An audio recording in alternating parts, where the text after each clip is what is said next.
রবীন্দ্রনাথের গান আমাদের প্রতিদিনের সঙ্গী, আর এই সঙ্গীকে ছাড়া বোধহয় বেশিরভাগ মানুষেরই, যারা সঙ্গীতপ্রেমী তারা তো বটেই, আমরা প্রত্যেকেরই প্রায় অচল। আমরা রবীন্দ্রনাথের গান থেকে আমরা যেন পাই অনুপ্রেরণা। আর এই রবীন্দ্রনাথের গানেই মুগ্ধ করলেন মোহর। সম্প্রতি ওকাকুড়া ভবনে হয়ে গেল তার গানের আসর। জীবনের প্রথম একক অনুষ্ঠান, দীর্ঘ 23-24 বছরের এই চর্চার জীবনে এই প্রথম সাহস করে একক অনুষ্ঠান, এবং পুরোটাই রবীন্দ্রনাথের গান কেন্দ্রিক।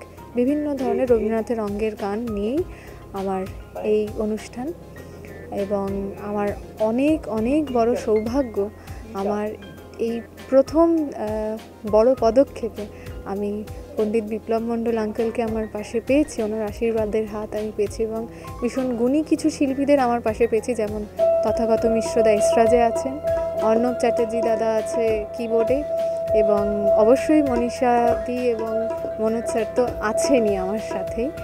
এই সবার আশীর্বাদ নিয়ে, আরও অনেকের আশীর্বাদ নিয়ে আমার নতুনভাবে আজকের থেকে আরেকটা পথ চলা শুরু। আমার পছন্দের, রবীন্দ্রনাথের পছন্দের, মানে এত গানের মধ্যে একটা পছন্দের বলা খুব মুশকিল, তাও আজকের এই তালিকার থেকে একটা খুব পছন্দের গান আমি শোনাই।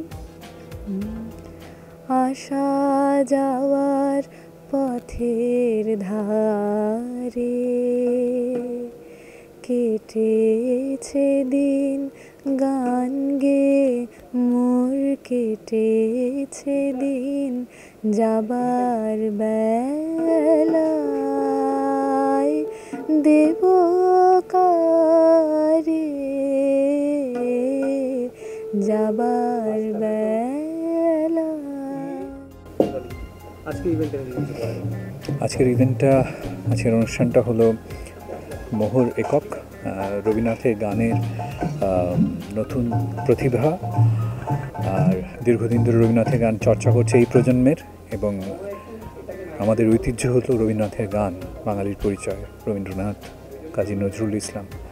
তো আজকের অনুষ্ঠানটি রবীন্দ্রনাথের গানের নতুন প্রজন্মকে উৎসাহ দেওয়ার জন্যই এই অনুষ্ঠানের আয়োজন করা, এবং এই অনুষ্ঠানের মাধ্যমে যাতে, আপনাদের মাধ্যমে যাতে ওর নাম আরও বেশি ছড়িয়ে যায় মানুষের কাছে, এই আবেদন প্রার্থনা রাখছি।